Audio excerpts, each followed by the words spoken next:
Good morning. This is Talking Animals on WMNF. I'm Duncan Strauss, and my guest today is Kari Bagnall, founder and executive director of Jungle Friends Primate Sanctuary. Situated in Gainesville, Florida, Jungle Friends offers permanent sanctuary care to nearly 200 monkeys who are retired from laboratory research, or former pets, or those who have been confiscated by the authorities. The Jungle Friends residents are primarily so-called New World monkeys, which refers to the 5 families of primates found in Central and South America and parts of Mexico. Examples include spider monkeys, tamarins, capuchins, and squirrel monkeys. I previously interviewed Kari Bagnall in 2013, so I thought it might be intriguing and valuable to speak with her now, a dozen years later, and explore how Jungle Friends has evolved over that period, any fundamental changes in policy or philosophy or primate care, lessons learned, and so on. When it comes to discussions of primates, in the realm of animal welfare and sanctuaries, New World monkeys seem to get a bit of short shrift as compared with chimpanzees and other great apes. So we hope it's helpful to spotlight these monkeys and their stories on today's show. That and more when I speak with Kari Bagnall in just a moment here on Talking Animals on WMNF. A programming note about the show next week, April 16th, I'll be away, but I'm pleased to report the Bev Capshaw will be guest hosting that day. As you surely know, Bev has been a Talking Animals guest host for several years and always does a stellar job, highlighted by fascinating guest interviews. So look forward to having Bev hosting Talking Animals next Wednesday, April 16th on WMNF. Coming up later in today's program, I look forward to playing an extended piece in the Comedy Corner, this one by David Spade, obviously animal-related, and we may hear an animal song as well, time permitting, here on Talking Animals on WMNF. Right now, though, let's discuss monkeys, their stories, their sanctuary, with the woman who created that sanctuary, Kari Bagnall, with a reminder that I invite you to join the conversation by calling 813-239-9663, emailing dj@wmnf.org, or texting 813-433-0885. Let's welcome Kari Bagnall back to Talking Animals on WMNF. Good morning, Kari. Good morning. It's been a while. It has been a while, so we have some catching up to do. We sure do. And I look forward to that. And as I say, I thought it might be kind of useful and illuminating to explore a dozen years later how Jungle Friends may have evolved or changed some fundamental policy or philosophy or primate care. But I also don't want to, cut short some of the sanctuary's basic history and mission and, fundamental information like that for listeners just now being introduced to Jungle Friends. So with that in mind, maybe let's start at the beginning. Tell me about the first monkey that entered your life and how that animal truly changed your life. Okay, well, in a nutshell, I had an ex-boyfriend who wanted a monkey. I'd never heard of a pet monkey before. This was like 30 years ago. And he found a breeder and said, we've got to go see, let's just go look at the monkeys. I said, okay. So we went, and here comes a tiny little white-faced capuchin riding on the back of a standard poodle. I mean, the most adorable thing you've ever seen in your life. Yeah. And I said to the breeder, how old is that monkey? And he said she was born on December 18th. She's 4 months old. And the ex-boyfriend said, it's an omen. That's my birthday. So there was no getting out of it. And now with what's happened the last 30 years, I guess maybe it was an omen. I don't know. Anyway, so he got the monkey. I was an interior designer at the time, decorating his new home. As she undecorated it, the novelty wore off. He wanted to get rid of the monkey. I got rid of the boyfriend, kept the monkey, and that's kind of where it started. So that was kind of the genesis of what became Jungle Friends then? Yes. Well, I saw, this was before Internet or Google or any of that, so I asked the breeder if I could come and volunteer to learn more about the monkeys. I'd read all of Jane Goodall's books, but they were all chimps, so I thought I'd learn more about monkeys. Yeah. And that is where I saw a baby monkey being pried from the back of the mother, baby screaming and crying, mother screaming for her baby, and thought, oh my God, this is wrong. I had no idea, and most people don't know that this is what goes on. So if people knew how they got a baby monkey, I don't think any compassionate person would steal a baby from their mother. That we know that is the wrong thing to do. So I saw that, and that's what changed my life. I was very upset, and so was my girlfriend, who was there with me and saw it. She's now my vice president. Well, she's been my vice president at Jungle Friends for 30 years. And I said, "What are you doing?" He said, "Well, this is my father's business. I'm going to be auctioning them all off at an animal auction." Mm-hmm. And, of course, I hit the roof. Now I've met all these monkeys. I know them personally. How much do you want? Here's my charge card. I bought them all and then didn't know what to do. I had nowhere to put them. I had to go over there and take care of them and feed them, and ended up buying an acre. I was living in Las Vegas at the time, ended up buying an acre there. And, of course, all kinds of animals were dropped off, from lions and tigers and binturong, oh my. Mm. So I realized that the climate was not, it was just not, it's not a great climate for humans. It's so hot and so dry in the summer, and then so cold in the winter. It even snowed there once in a while, just, not much, but yeah, occasionally, yeah. Right, so we decided we had to move. So I found a great place in Costa Rica, waterfalls, streams running through the property, and the Costa Rican government would not let me bring them there. Tried Panama, they wouldn't let me bring them there. Thought, well, St. Croix, the island of St. Croix is beautiful. 3-month quarantine. I don't know that too many monkeys would even survive a 3-month quarantine. Mm. So that's how we ended up in Gainesville. It's tropical. It's right by the University of Florida Vet School. And that's where we get a lot of our volunteers. And so here we are today, and we moved here in 1999. And how many monkeys were we talking about when you bought them all, because they were going up for auction? There were probably a dozen. Mm. Yeah, I should have looked back at that, my records. And then, of course, in those days, I'd never heard of a sanctuary. I didn't know what that was. There were shelters. And then they sent, they adopted out monkeys. They adopted out dogs and cats. I'll adopt out monkeys. And I said you had to take 2 or more because they need to be with their own species. I had to inspect to make sure they had indoor, outdoor places to go. And all of those monkeys all came back. Just too much to handle for those people that thought originally, hey, wouldn't it be great to have a monkey? Right. I mean, life gets in the way. There's no way. Humans are a poor substitute for monkeys. Really? I'm sure you found that over many years' time. Yeah. Oh, yes. Well, so here's the thing about that. Tons of people love animals, a giant number of folks rescue animals, but it takes a rare individual to decide to create a sanctuary, even if at the time he didn't really know what a sanctuary was. just the idea to provide lifelong care to a multitude of animals. I mean, what would you say about you or your background, your personality, maybe other traits that helps explain this? Because maybe you didn't fully realize it at the time, but that was taking a huge life-altering step that... often right. People that take that step, they're in it, they're lifers. There's really no coming back or changing back to whatever their original life was. Right, and seeing that changed my life, of course. You can't unsee something like that. Yeah. Once the bell is rung, you can't unring that bell. And, of course, I had no idea what I was getting into. So I thought that what I would do would have 30 monkeys. It was my limit, 30 monkeys, and I would have an intern program to teach other people how to, because a lot of people wanted monkeys. And I said, don't buy them from a breeder. You can start your own sanctuary. There's so many monkeys that need homes. And so I started an internship program so that people could learn how to start a sanctuary.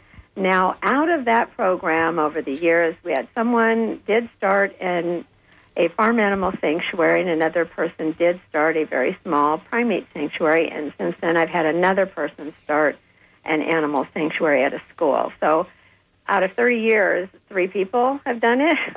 So, 3 people have done some counterpart to what you did, yeah. So, I mean, when you're here doing an internship program and you're seeing what it takes, I mean, it's not only caring for the monkeys, it's how do you get the money coming in. There are no government grants or anything like that. You've got to raise the money on your own. And in the olden days, it was go to the library and look up the microfiche and find grants. And then, calling everyone you knew and writing letters. There was no internet. It was difficult. And so people didn't want to do that. People don't like asking for money is one thing I found out. Yeah. And you have to be, I was in business. I had my interior design business. Prior to that, I had a real estate business. So I knew business and marketing. Yeah. I didn't know about fundraising, but I learned pretty quick.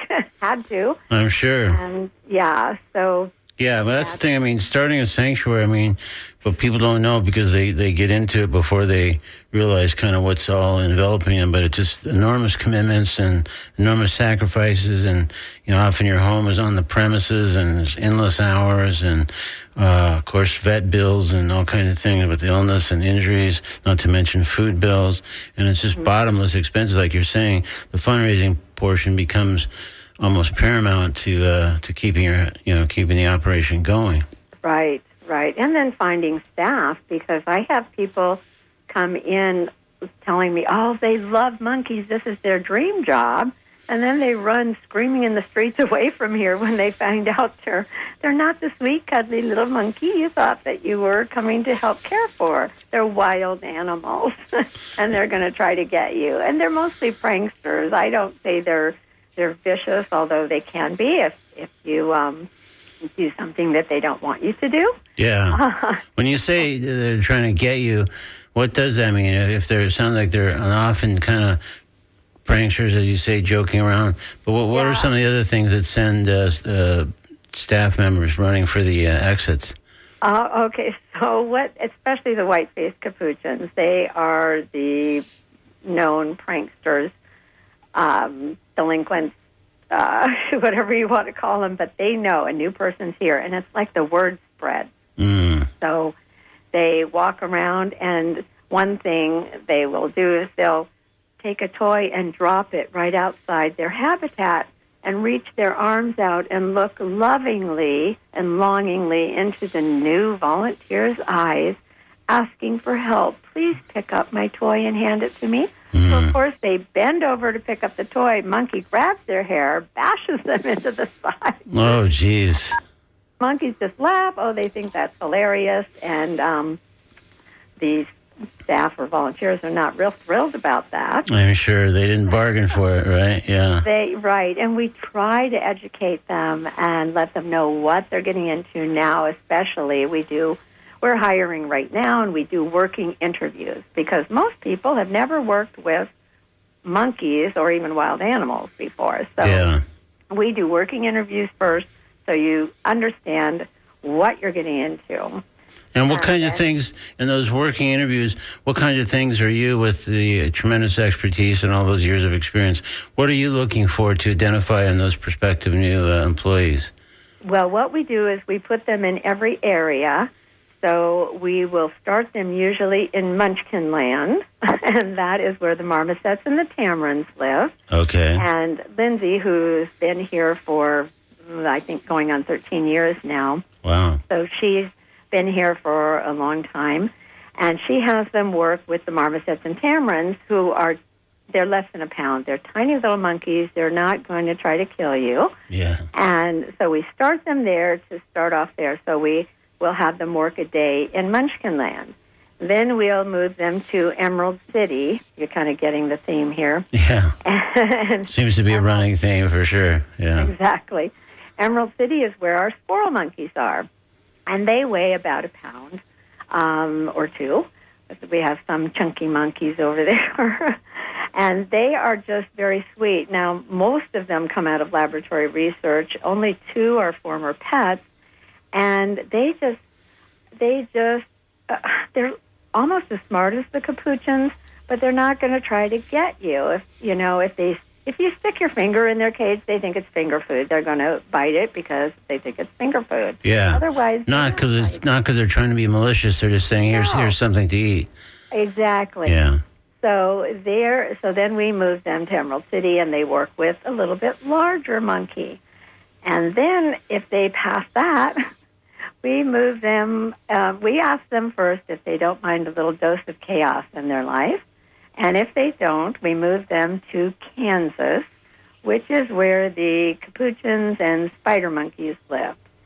And if they can make it through Kansas, then, we think we've got someone who at least knows what they're getting into. Now, we've had people say, I can't work with the big monkeys or the capuchins. They're too smart. They're too dangerous. I just want to work with the marmosets and tamarins or the squirrel monkeys, then that's fine, too. Yeah. We like everyone to be cross-trained, but if you're too afraid, we don't want you over there being afraid, of course. We want our staff and volunteers here to have this be their happy place. They love to come to work. They love to see the monkeys, and the monkeys remember them and know them, and they create relationships with the monkeys. So it's really an amazing place to work.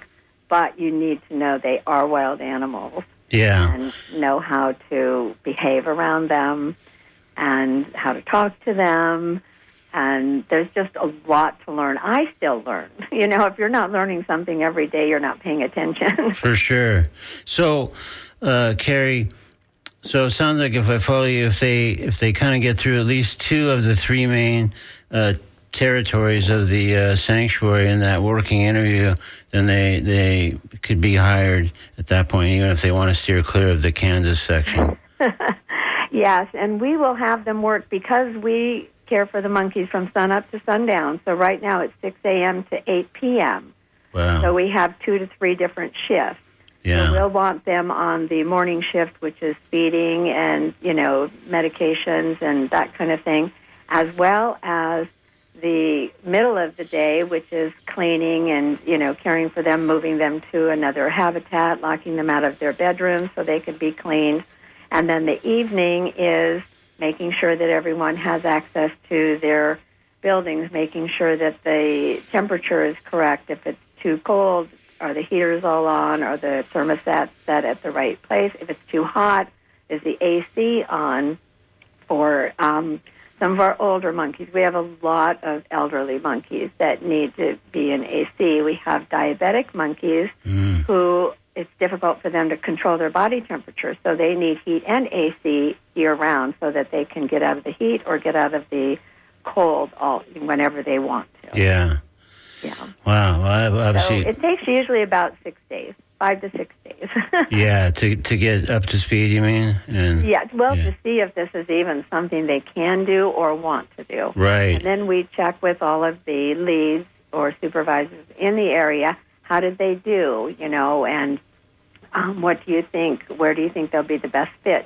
And then we ask them, how do you think you did? Where do you think you'll be the best fit? And, try to work on that.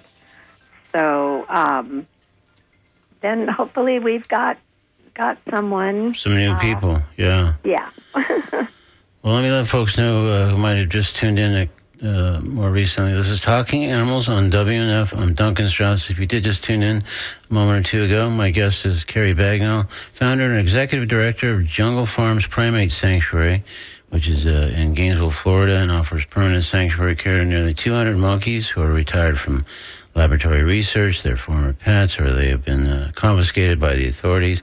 If you have a question for Kari or would like to offer a comment, please call 813-239-9663. Email dj@wmnf.org or text 813-433-0885. So a follow-up question, and I guess to the working interview sort of processes, to what extent do these monkeys exhibit different behaviors, maybe even dangerous behaviors in some cases, based on what brought them to the sanctuary? Like, is a monkey who was used in lab research different in terms of fundamental behaviors or some behaviors from one who'd been a pet? Yes, and I also wanted to say if any of the listeners out there want to apply for a job, you can email me at applicant@junglefriends.org, and we'll walk you through the steps. Okay, great. And anyway, with the monkeys, they're more like humans. So some humans can go through horrible experiences and come out fine, stronger.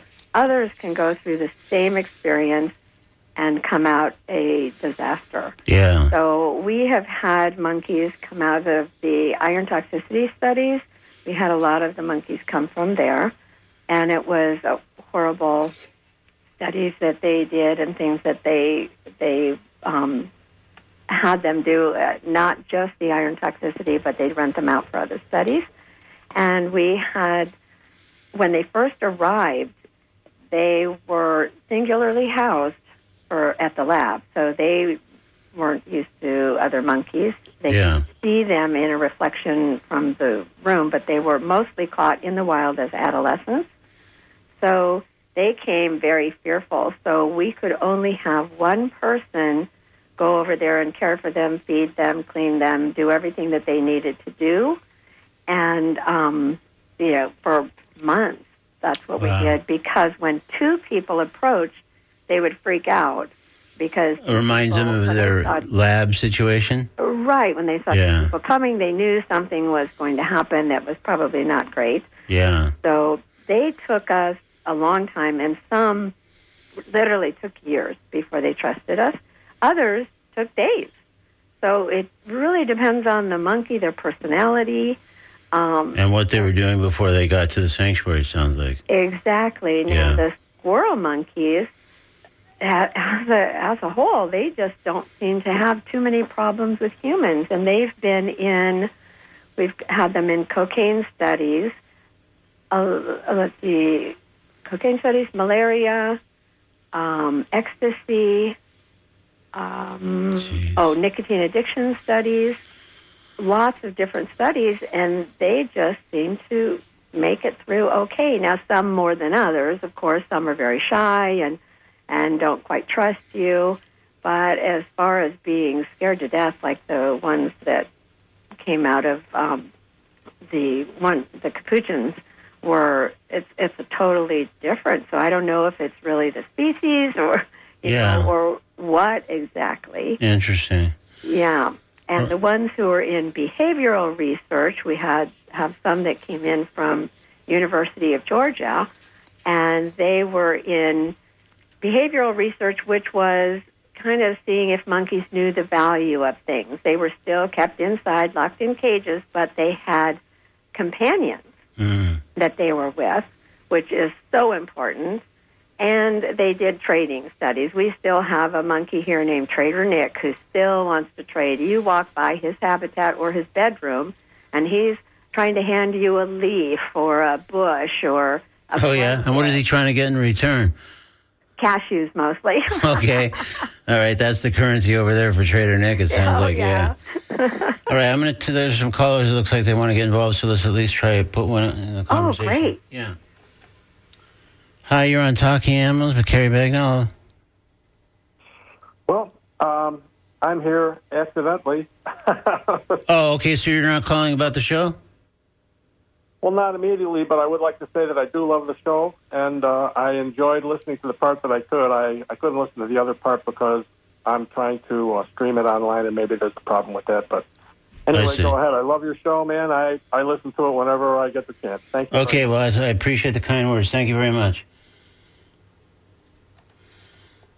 All right, hi, let's take another call. Hi, you're on Talking Animals with Kari Bagnall. Is this me? Yes, this is you. You're on the air. Oh, I thought I was the last person. I'm babbling away, duh. Okay, sorry. No, it's your turn. Okay, no sweat. Listen, my name is Wendy, and I'm calling for two specific things. I didn't catch the entirety of your show, but I did hear her put out an email. I never really got where this organization is, and I've spent a lot of time. I used to work at the Baton Rouge Zoo eons ago. I'm old now. And monkeys were my area. Oh, wow. Well, this is you. You're saying the secret words, I think. So Kari can answer if she'd like. But again, the Jungle Friends Primate Sanctuary is the place, and it's in Gainesville, Florida. Jungle I Friends. was afraid it would be like way too far Jungle away. Friends. Sorry, I don't know why I said That's okay. I'm from Jupiter Farms. I think that's how that happened. Yeah, and if I'm ever up that way, I'd love to stop in, and if I go in the other room, I could get a pencil so I could write down her email address and get that information. That would be awesome. That would be great. And we have a visiting volunteer center, so you could come. We have an airport right here in Gainesville. Get here. We'll come pick you up. You can stay right next door in the guest house, but the caveat is we will put you to work. Yeah, right. And do you have an email address? Yes, it's my address is my name, Kari, Kari, Bagnall, B as in boy, Agnall, at junglefriends.org, O-R-G. I've got to write everything down. You know how it is. Or just go to it, info. And I will look you up, and hopefully someday I'll get to stop in and see you. Okay, go to the website, junglefriends.org. You can I will contact do that. me And there. thank you very Perfect. much for that info. All right, thanks so much for your call. You bet. Bye-bye. Thank you. All right, let's take another call while we're at it, and then maybe we'll get back to some of my questions. Hi, you're on Talking Animals with Kari Bagnall. Hi, I just want to say I've been so moved by your story, Kari. I am just astonished that in 30 years of mentorship, you only got 3 people who took you up on starting their own sanctuaries. I've called to this program before. I'm a relatively new listener to WNMF. But I used to live in Gainesville for 3 years. Hi. I never heard about you guys, and I used to go to the U.S. vet school all the time. I never saw anything about you. I'm so sorry that happened. But I am definitely interested in starting a sanctuary at this point. I do have a full-time regular job, but this has been my dream, and I think I shared this a couple weeks ago when Duncan was on with another person who started an animal organization. I'm almost moved to tears by the stories of the animals, and at one point I thought research had stopped on these animals, but only apparently the apes. It hasn't. Only chimps. Yeah. Only chimps. Is it only chimps? Yep. Okay. So I wanted your email too to ask you how I might be number 4 in 30 years who actually gets to start a sanctuary after speaking with you. I happen to be 71 years old, so I am looking for successors. So all this can be yours. Wonderful. Well, my name is Connie, and I will send you an email today. And I also just made a donation to junglefriends.org. So thank you. Oh, that's great, Connie. Thank you so much. And Connie, really quickly, where were you thinking of your sanctuary being located? You're not going to believe this. Gainesville, Florida. Oh, wow. And what kind of animals did you have in mind before you called today? I actually have been thinking of domestic dogs, primarily cats, cats in particular. But, you just never know where the calling is going to come from. So I'm just really interested in talking to Kari privately. Thank you. Okay, great. Well, thank you so much for your call. Thank you, Connie. Bye-bye. Bye. Wow, that's great. Interesting run of calls there. That's great. Yes. So back to kind of what you need to sort of factor in when caring for these animals and sort of what shapes their behavior. Is there anything a counterpart to, like, chimps famously grow like frightfully strong and dangerous as they reach adulthood, and there's no real safe, good way to have direct access to them.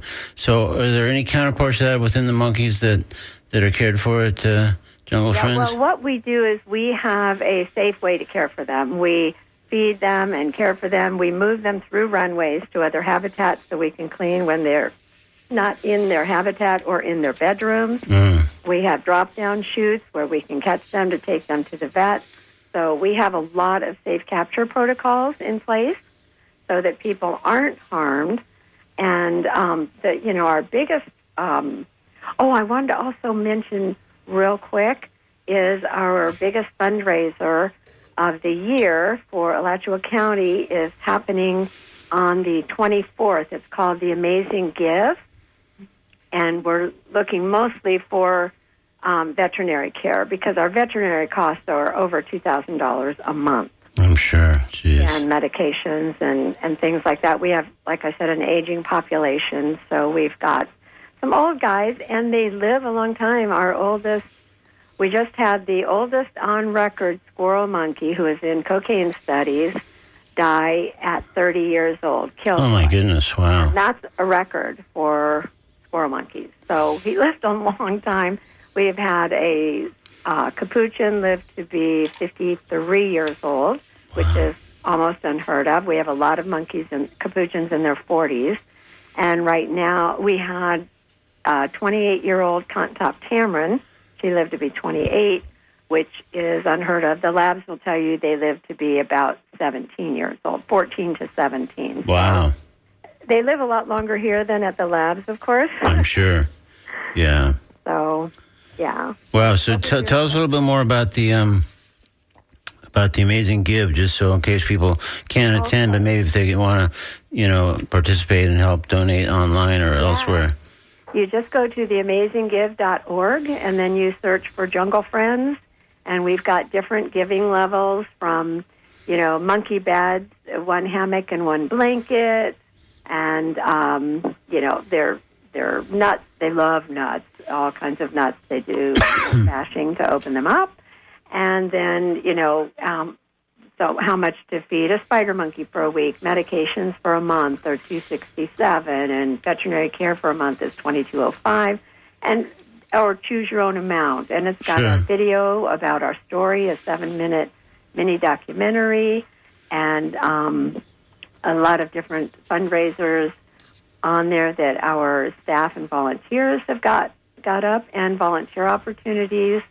So there's a lot on that, and we really want to do well. Right now, in the shape the world is in right now, people are afraid to donate, and I understand. Yeah, it's complicated, right, for sure. Very complicated. Did you say the 24th? Like, is that when the Amazing Give ends, or is that kind of the key date for giving, or what is the 24th? That is the day for giving. Now, you can go ahead and give before then, but they've also got special promotions that you'll see on the website, and we'll be putting out the special promotions, like the person who gives this amount of money within this time frame, then the sanctuary wins a prize, and it's usually a money prize. So there's going to be a lot of different promotions and prizes to win, too. So it's something we do every year. We've been doing it for about 8 years, and it's really an amazing program, and I hope everyone can go and visit that, and our website, of course, junglefriends.org, and help us. Yeah, for sure.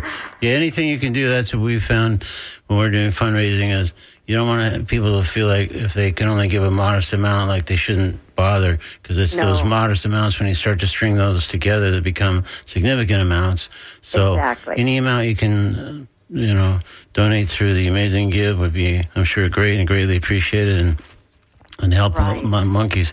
And speaking of those monkeys, what accounts for the monkey population growing to nearly, I think, 200? That's probably about almost double the count when we spoke last in 2013.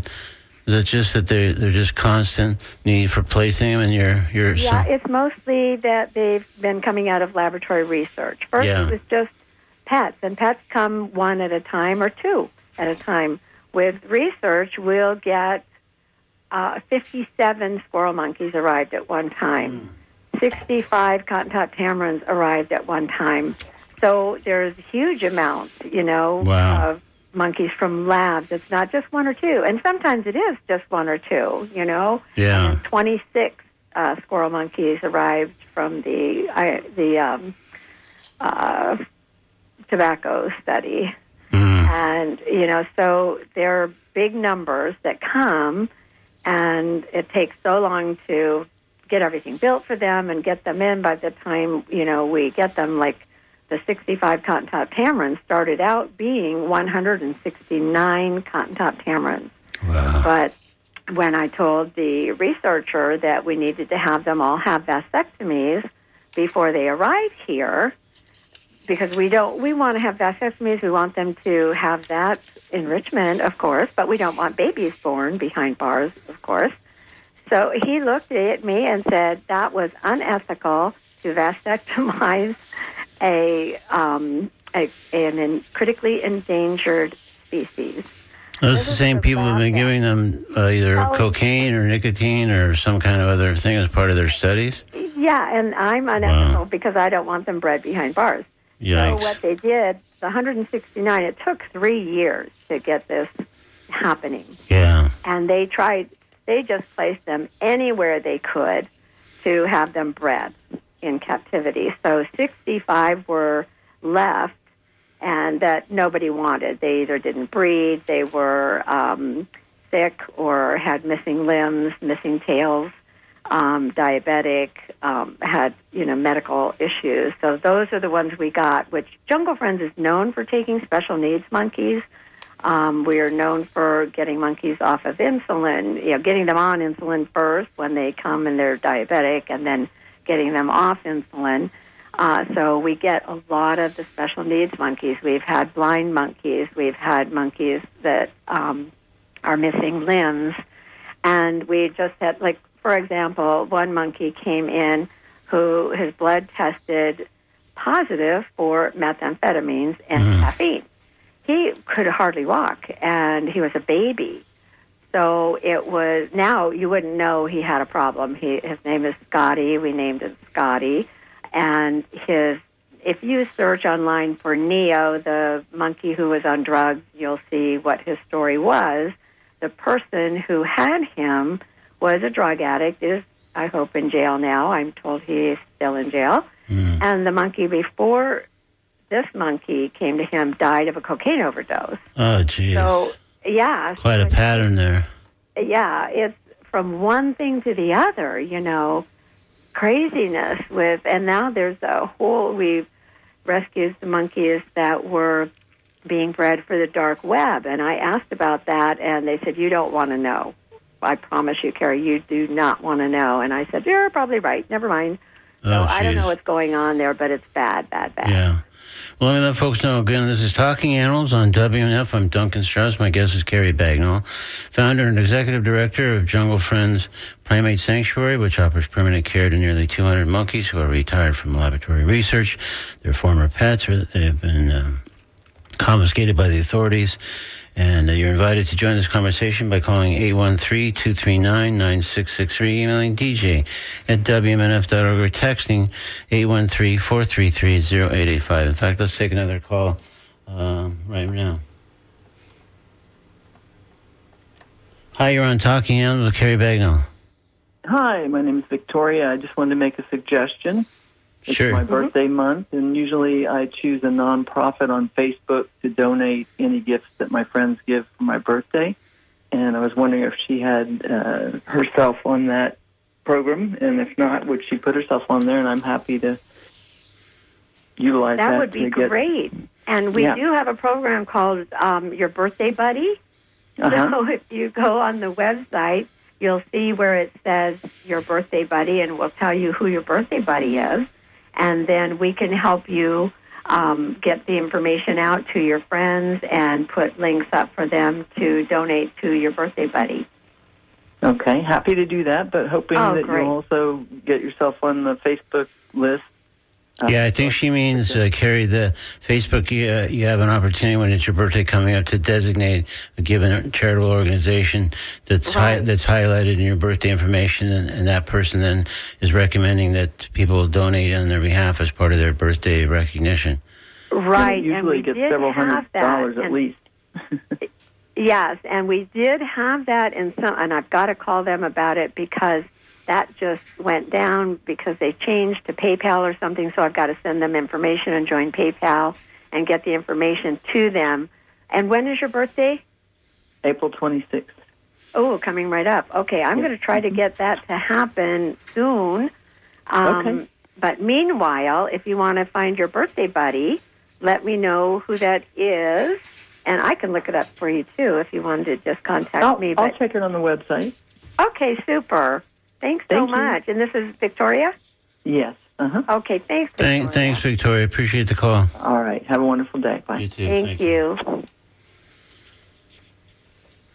So back to the big expansion in the monkey population there.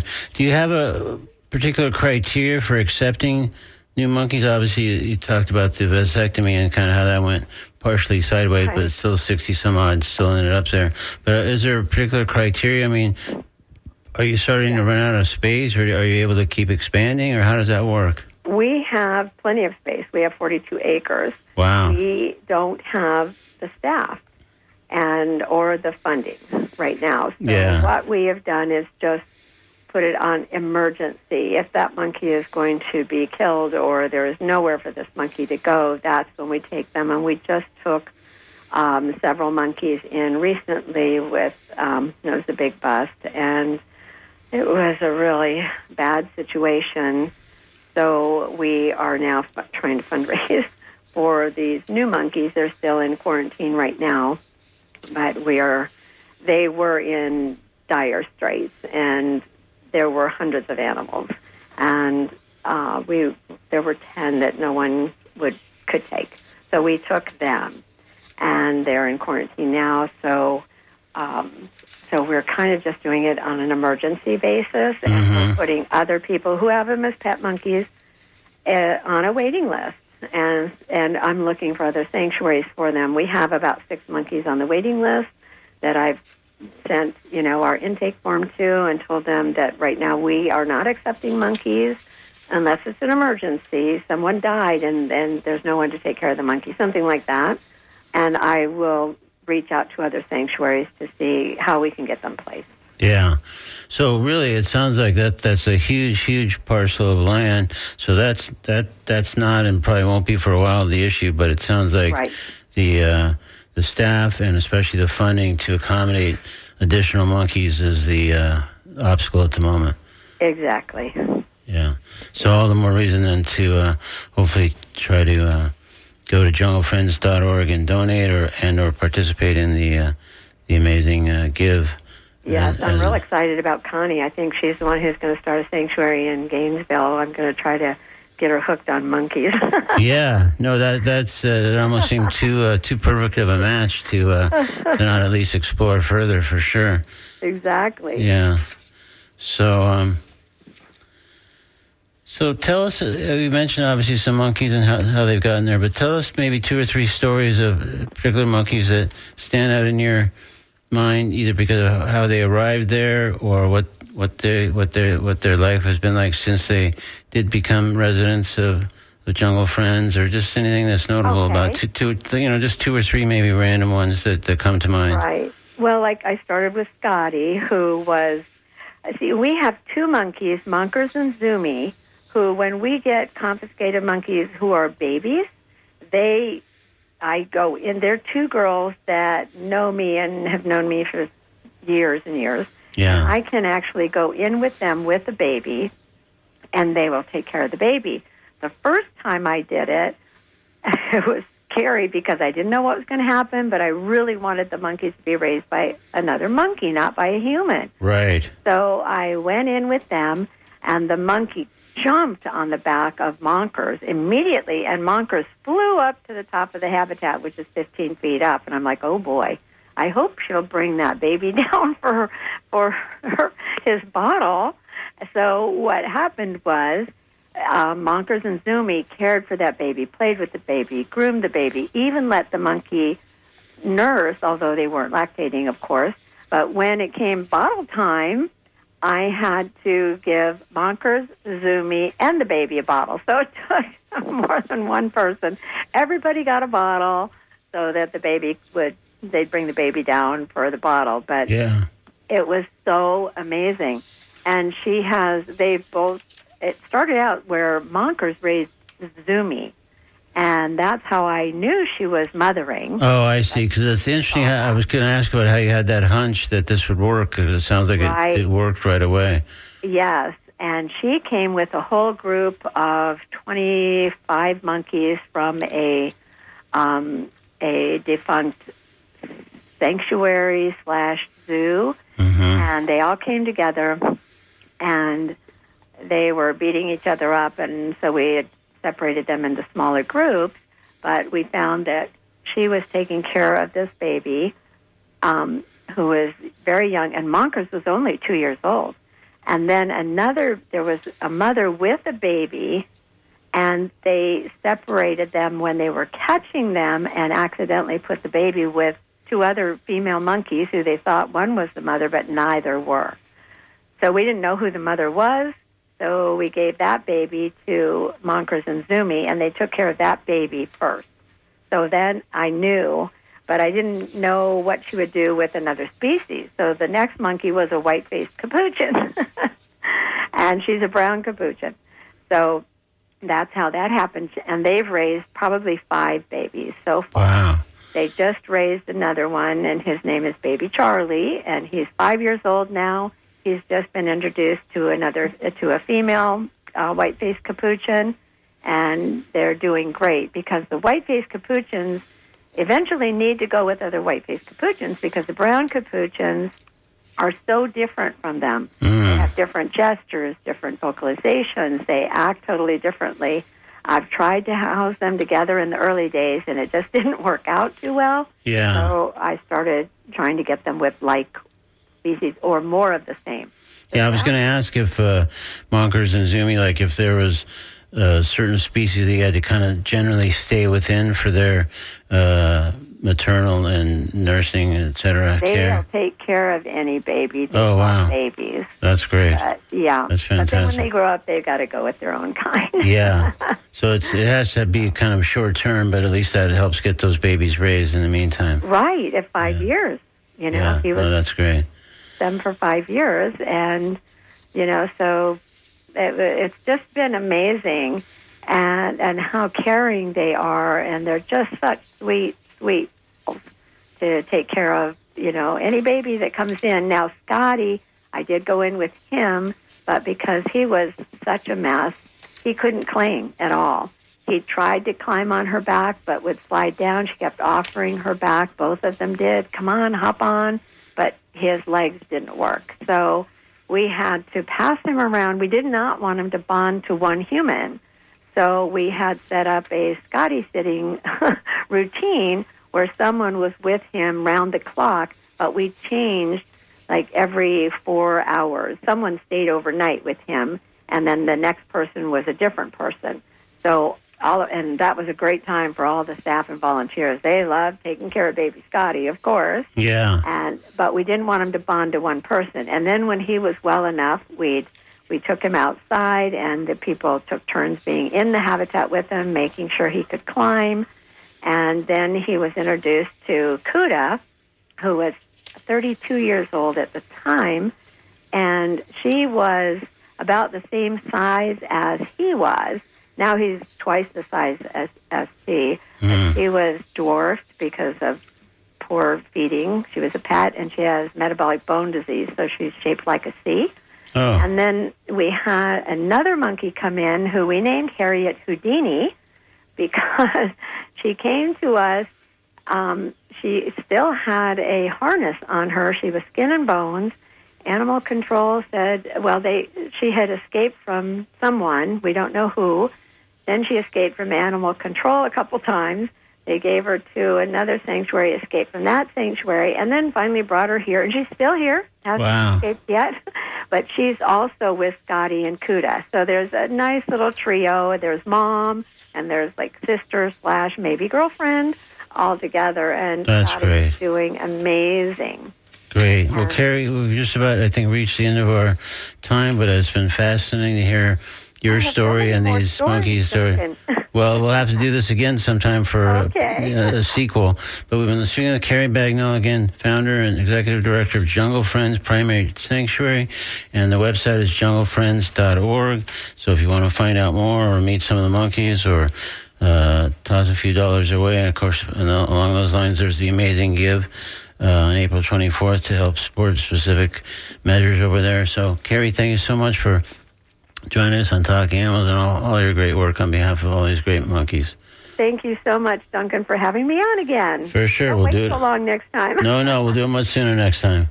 Okay, great. Thank you. Okay, thank you. Take care. Bye-bye. Bye-bye. Right now, we're going to step into the comedy corner with an extended piece by David Spade, taken from his late, great Comedy Central show, Lights Out. Here's a piece called Evicting a Bird from David Spade in today's Comedy Corner on Talking Animals on WMNF. Okay, guys, I had a bit of a situation today. I had a bird fly into my house unannounced. I was home just relaxing, had my door open, and I'm too chintzy for air conditioning or heat. There's been some belt tightening, and AC is the first to go. So while I'm relaxing, sometimes birds fly in my house, and at first I was scared because I didn't know what was going on. I thought it was a burglar. At first I thought it was a birdglar.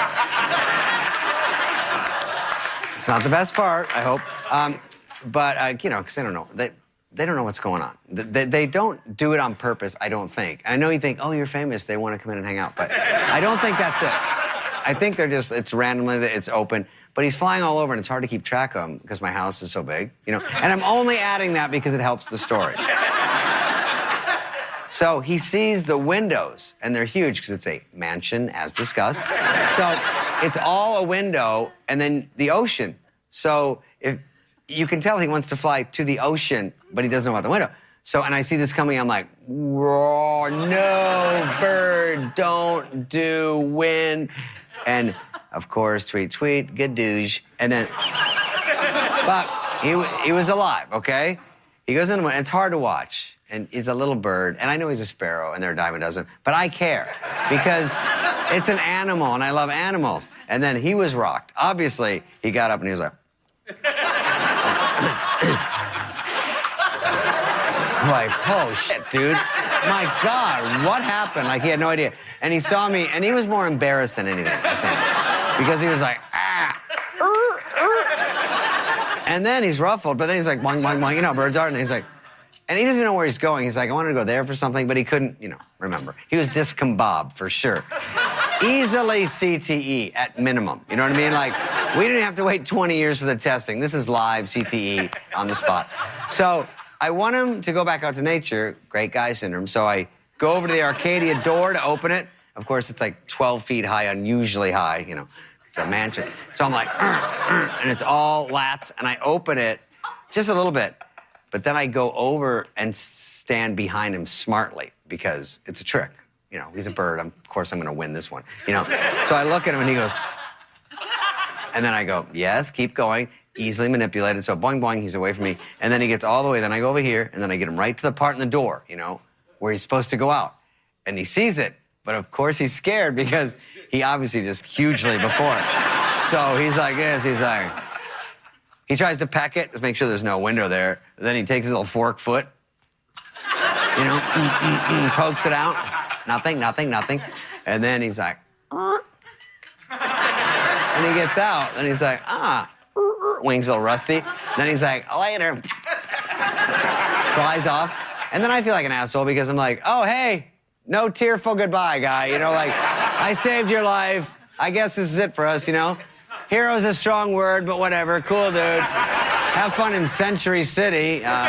Could be living a life in BH, but yeah, whatever. So I guess I'm an empty nester now. All right. That was David Spade in today's Comedy Corner with a piece called Evicting a Bird, taken from his great and greatly missed Comedy Central show, Lights Out. Coming up on WNF, it's The Conversation, the great show hosted by Mario Nunez and Joaquin Carter. After that, it's The Scoop, WNF's brief newscap. Then we shift back to music programming with Jim Bannon holding forth from 1 to 3, followed by Nancy Z hosting the Wednesday Traffic Jam from 3 to 6, at which point our terrific Wednesday night block of Latin music kicks in. So just a reminder that next week, Bev Capshaw will be hosting the show. I'll be gone, but I'll be back the following week, the 23rd. But don't miss Bev. She's terrific, of course, and always does a great job, great interviews. So that's next week, the 16th, on Talking Animals on WNF Tampa. See you then.